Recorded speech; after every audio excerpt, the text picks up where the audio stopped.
لو دام الناس يقرؤون هذا الكتاب لتوقف تقدم المسيحية في العالم. صحيفة لندن تايمز.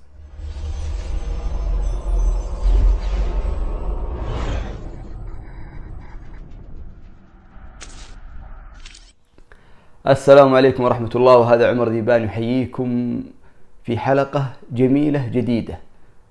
أضمن لكم أنها جميلة، أما جديدة فما أضمن، لأن ممكن تشاهدها يعني بعد شهر فما تصير جديدة.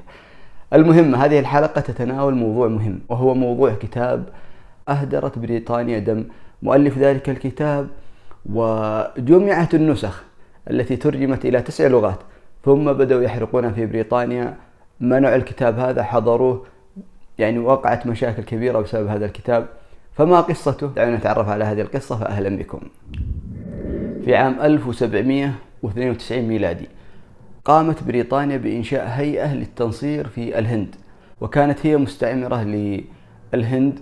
طبعا على فكرة، استعمارات بريطانيا أو الأوروبيين بصفة عامة هي عملية توارث، بمعنى كانوا البرتغال، بعد كذا تسقط البرتغال تنشأ دولة أوروبية ثانية، وهكذا. النبي صلى الله عليه وسلم قال: فارس نطحة أو نطحتان ثم لا فارس بعدها أبدا. والروم ذات القرون، أصحاب بحر وصخر، كلما ذهب قرن خلفه قرن مكانه، هيهات إلى آخر الدهر هم أصحابكم ما دام في العيش خير. فعلا مصداقا لحديث النبي صلى الله عليه وسلم، تجد أنهم يسقط دولة تظهر دولة أخرى تحل مكانها، ويزال الروم في ذلك إلى نهاية الدهر. المهم، بريطانيا في ذلك الزمان بدأت تنشر التنصير، ورأت أن نشر التنصير هو أفضل طريق لجعل العالم كله يكون تحت تصرفها وقيادتها. بريطانيا تنتهج المذهب البروتستانتي. في هذه الحملة الشرسة للتنصير في الهند ظهر قس اسمه فيندر، وهذا القس خطير جدا. كان في الأصل هو كاثوليكي، ثم تحول للبروتستانت عشان زوجته كانت بروتستانتية، ثم بدأ يدعو إلى البروتستانت. أصبح شخص مشهور جدا وانتقل إلى الهند، وكان مؤثر، حتى أنه كان يتكلم يقال: ائتوني بعالم من علماء المسلمين يناظرني. هو كان يعني يتبجح ويقول الكلام هذا، وكان يخاطب الناس وكان يؤثر فيهم، حتى ألف كتاب بعنوان ميزان الحق. ميزان الحق هذا الكتاب إلى الآن يعتمدون عليه في الطعن في الإسلام، ويحاولون إثارة الشبهات. جمع الناس وانتقلوا إلى الشيخ رحمة الله الهندي. قالوا له: يا شيخ، هذا الرجل يتبجح ويتكلم عن الإسلام ويطعن في الإسلام. ما حد رد عليه. طبعا كان العلماء يخافون من جانبين: الجانب الأول أنه ممكن تقتل لو أنت ناظرت أحد النصارى، والأمر الثاني ممكن تصادر أموالك، أو أنك تضع تحت المراقبة، ويعني تكون عليك مساءلة كبيرة. هذا رحمة الله ولد صغيرا، حفظ القرآن وعمره 10 سنوات، ثم تنقل في العلم وبدأ يتعلم واشتغل في الرد على النصارى، فكان يعني مؤثر بشكل كبير. وكان له مناظرات ولكنها صغيرة. يريدك أن تناظر فيندر؟ فقال: نعم. أرسل 9 رسائل لفيندر يطلبوا في المناظرة، وبالفعل وافقوا وذكروا 5 مسائل، منها إعجاز القرآن والتحريف. دامت المناظرة لمدة 2 يوم، وحضرها 1000 شخص، لذلك تسمى المناظرة الكبرى، ومنها كتب مطبوعة بإمكانك أن تطلع عليها. هذه المناظرة تمت في عام 1854 عندما حضر فيندر ورحمة الله.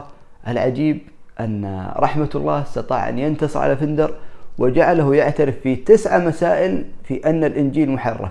المهم، استمرت المناظرة إلى أن فيندر انسحب ورفض أن يكمل المناظرة، وهكذا علم الناس كلهم أن رحمة الله الشيخ رحمة الله انتصر على فيندر في المناظرة. مشت السنون، وكان يعني أصبح محبين ومريدي الشيخ رحمة الله كثير، فبدأ يدعو للإسلام. وفي عام 1857 ظهرت ثورة ضد الاستعمار الإنجليزي، وكان الشيخ رحمة الله من كبار المناصرين لهذه الثورة، ودعا لها وتحرك معها. علمت، هو طبعا مراقب، علمت السلطات الإنجليزية فبدأوا يطاردونه.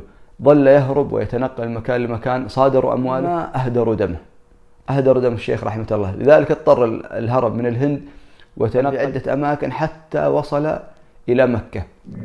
فيندر هذا بعدما هزم في المناظرة انتقل لأوروبا، أخذ فترة، ثم انتقل إلى فين؟ إلى اسطنبول. لما ذهب في اسطنبول كان يتكلم عن المناظرة ويقول أنا ناظرت أحد كبار العلماء في الهند وهزمته واعترف بالهزيمة، وكثير من علماء، وأدعوكم يا علماء اسطنبول أن تنتقلوا إلى الديانة النصرانية مثل ما فعل علماء الهند، وبدأ يتكلم عن رحمة الله. المهم الخليفة عبد العزيز، كان الخليفة في ذلك الزمان هو عبد العزيز، استشاط غضبا وسأل عن الشيخ رحمة الله. قال الشيخ رحمة الله موجود. وين موجود؟ قال موجود في مكة. وبالفعل طلب فندر وقال له الشيخ رحمة الله موجود، اثبت كلامك انك فعلا ناظرته وهزمته في المناظرة ونحن سوف نجيبه من مكة. فقال فندر نعم. المهم لما وصلت الرسالة للشيخ رحمة الله جمع أغراضه ثم اتجه إلى اسطنبول. فلما علم فندر فر إلى أوروبا. طبعا المنصرين يقول لا أنه توفى قبل وصوله، فرد عليه العلماء وقالوا فندر توفي عام 1865، بينما رحمة الله وصل إلى اسطنبول عام 1863، يعني سنتين بين وفاة فندر ووصول رحمة الله إلى اسطنبول. المهم عندما وصل إلى اسطنبول استقبلوه استقبال الأبطال، وجمع الخليفة عبد العزيز جمع جميع العلماء واستقبلوه ورحبوا به، وأصبح يعني له شعبية وله محبة كبيرة في العالم الإسلامي قاطبة.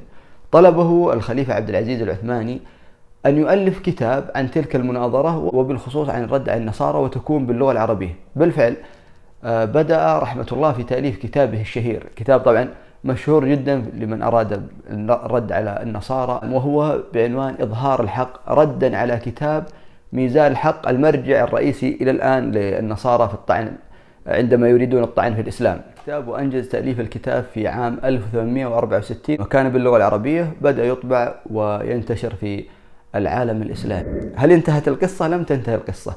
بعد ذلك أتى الخليفة عبد الحميد فسمع بهذا الكتاب والمناظرة فأعجب بالشيخ، فكر في أن يطلبه لإسطنبول حتى يقابله، ولكن بدأت القنصلية البريطانية في جدة تتحرك ضد هذا الطلب، فبدأوا يحرضون حاكم مكة وأمير جدة في أن هذا الشخص يعني شخص خطير وشخص كيف يقابله الخليفة، المفترض أنه ما يقابل، المفترض أنه ينبذ وأنه ما يعطى أي أهمية.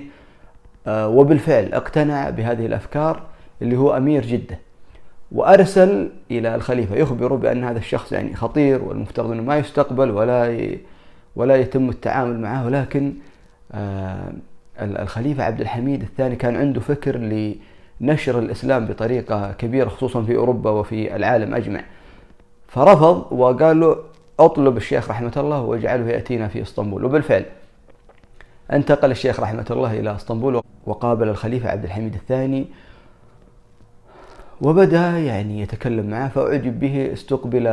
استقبال الأبطال المرة الثانية في اسطنبول، فطلب الخليفة أن يترجم هذا الكتاب إلى 9 لغات، وبالفعل ترجم هذا الكتاب إلى 9 لغات. وبدأ الخليفة يدفع أموال لنشر هذا الكتاب، فانتشر في العالم الإسلامي وترجموا للغة الألمانية والفرنسية والإيطالية، وبدأ يوزع في أوروبا. اجتمع القساوسة وكان كل ما تصدر نسخ جديدة يأخذون هذه النسخ جميعا ويحرقونها. كويس، يعني في مردود مالي على الأقل. المهم كانوا كل ما جت نسخ بلغة معينة أوروبية كانوا يجمعون هذه النسخ كلها ويحرقونها حتى ما تنتشر. حتى تكلمت الصحف الإنجليزية عن خطورة هذا الكتاب وأنه يجب عدم ظهوره للناس ولا يقرأوا الناس حتى ما يتحولوا ويتوقف التبشير والدعوة إلى النصرانية. هل توقف الشيخ رحمة الله عن نضاله وكفاحه؟ لا، بدأ يفكر في إنشاء مدرسة، وبالفعل أنشأ مدرسة أعتقد أنها في الكعكية إذا ما خاب ظني، قريبة من الحرم. أنشأ مدرسة لتدريس القرآن وعلومه وإلى غيره من العلوم التي تفيد الناس. بدأ ولكنه ما عنده دخل، بدأ ثم توقف، بدأ مرة أخرى ثم توقف، إلى أن أتت أميرة اسمها صولة النساء وهي أميرة هندية، فعرض عليها المشروع وقالت نعم أنا أتكفل به من الألف إلى الياء، يعني جميع المبالغ. وبالفعل اشتروا الأرض وبنوا المدرسة، وتسمى هذه المدرسة مدرسة الصولتية نسبة إلى صولة النساء. إلى الآن هذه المدرسة موجودة. توفي الشيخ رحمة الله عام 1891 الموافق 1308 للهجرة. لا يزال أحفاده يدرسون في هذه المدرسة. في عام 1344 زارها الملك عبد العزيز رحمه الله ودخل المدرسة وأثنى على القائمين في هذا العمل المدرسة وأعجب بعملهم. لا يزال الكتاب موجود ويعتبر من أفضل الكتب للرد على النصارى. بضع لك رابط الكتاب في الأسفل. المهم، وأنا أقرأ قصة الشيخ رحمة الله تذكرت قول النبي صلى الله عليه وسلم: إن الله يبعث لهذه الأمة على رأس كل 100 سنة من يجدد لها دينها. في الختام، أدام الله بقاءكم، وصلى الله على نبينا محمد وعلى آله وصحبه أجمعين.